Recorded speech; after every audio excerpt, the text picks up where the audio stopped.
परवेज इलाही ने रात गए वजारत आला के ओहदे का हलफ उठा लिया। नून लीग और इत्तेहादी जमातों की पंजाब में इस वक्त क्या हिकमत अमली होगी, इसी हवाले से तफसीलात जानेंगे हसन रजा से। जी हसन रजा, बताइएगा।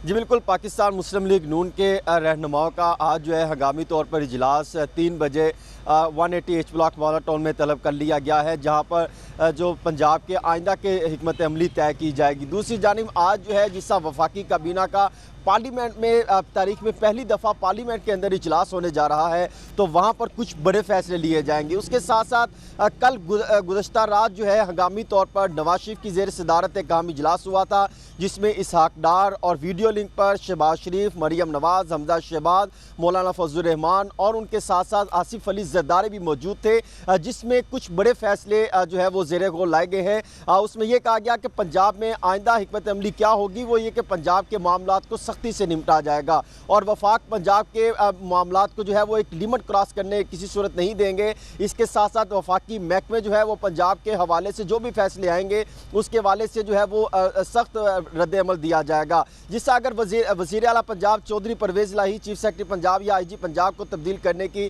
दरख्वास्त करेंगे तो वफाक उस पर जो है वो स्टैंड ले सकता है, वो नहीं तब्दील करने दिया जा सकता। इसके साथ साथ अगर पंजाब ब्यूरोक्रेसी में बड़े पैमाने पर तकर्रुर तबादले करने जा रहे हैं तो वफाक जो है उस पर कई अफसरान को पंजाब में जो है वो जाने के हवाले से ऑर्डर जारी नहीं करने देगा। इसके साथ साथ ये एक नया पंडोरा बॉक्स खुलता दिखाई देगा, क्योंकि मुस्लिम लीग नून और उनके साथ जो इत्तेहादी हैं पाकिस्तान पीपल्स पार्टी, रात को जो इजलास हुआ था उसमें यह फैसला ज़ेरे गौर लाया गया था कि क्या अगर हम बर वक्त इलेक्शन करवाते हैं तो उसमें हमें वफाक को किस तरह जो है वो इम्प्लीमेंट करना होगा और किस तरह बड़े पैमाने पर रिलीफ देने होंगे, ताकि जो महंगाई है उसको कंट्रोल करने के लिए क्या इकदाम करना होंगे। जबकि दूसरा पहलू ये ज़ेरे गौर लाया गया था कि अगर अक्टूबर या नवंबर में इलेक्शन करवाते हैं तो उसके हवाले से हमें कौन सी हिकमत अमली मुरतब करना होगी और क्या गवर्नर राज के हवाले से जो फैसला जो मामला चलते दिखाई दे रहे थे उस पर किस हद तक अमल दरामद हो सकेगा अगर वफाक ये फैसला करती है। इसके हवाले से भी मामला ज़ेरे गौर लाया गया, यानी मुख्तलिफ पहलुओं को ज़ेरे गौर लाया गया था, जिसके बाद आज 3 बजे हंगामी तौर पर दोबारा इजलास होगा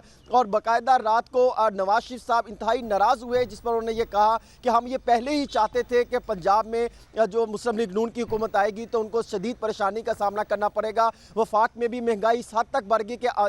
गरीब बंदे को मसाइल बढ़ते चले जा रहे हैं, जिसकी वजह से जो है मुस्लिम लीग नून की साख को जो है पार्टी की साख को नुकसान पहुंचा है। उनकी जानिब से ये भी कहा गया कि किसी भी सूरत हमें अपनी पोजीशन पर दोबारा जो है वो खड़े होना है और ये भी मुमकिन है कि नवाज शरीफ को पाकिस्तान वापस लाने के हवाले से भी कुछ बड़े फैसले लिए जाए वफाक की तरफ से, जिसके बाद आइंदा का जो है वो लाहे अमल मुरतब किया जा सके। जबकि जो चहमगोइयाँ चल रही थी कि शायद मरियम नवाज को पार्टी लीडर बनाया जा रहा है, इसकी इसहाक डार की जानिब से जो मेरी टेलीफोनिक बात हुई तो उन्होंने इसकी सख्ती से तरदीद करते हुए कहा कि बहुत सारे फैसले ज़ेरे गौर लाए गए हैं, लेकिन पार्टी की क़यादत जो है वो नवाज शरीफ ही कर रहे हैं और वही बड़े फैसले लिए जाएंगे। और जबकि PDM के मुश्तरका जो इजलास होगा उसमें कुछ बड़े फैसले लेकर उसको आगे तक चलाने के हवाले से जो है वो शहबाज शरीफ लेकर चलेंगे। जी हसन रजा, बहुत शुक्रिया, आपने तफसीलात से आगाह किया।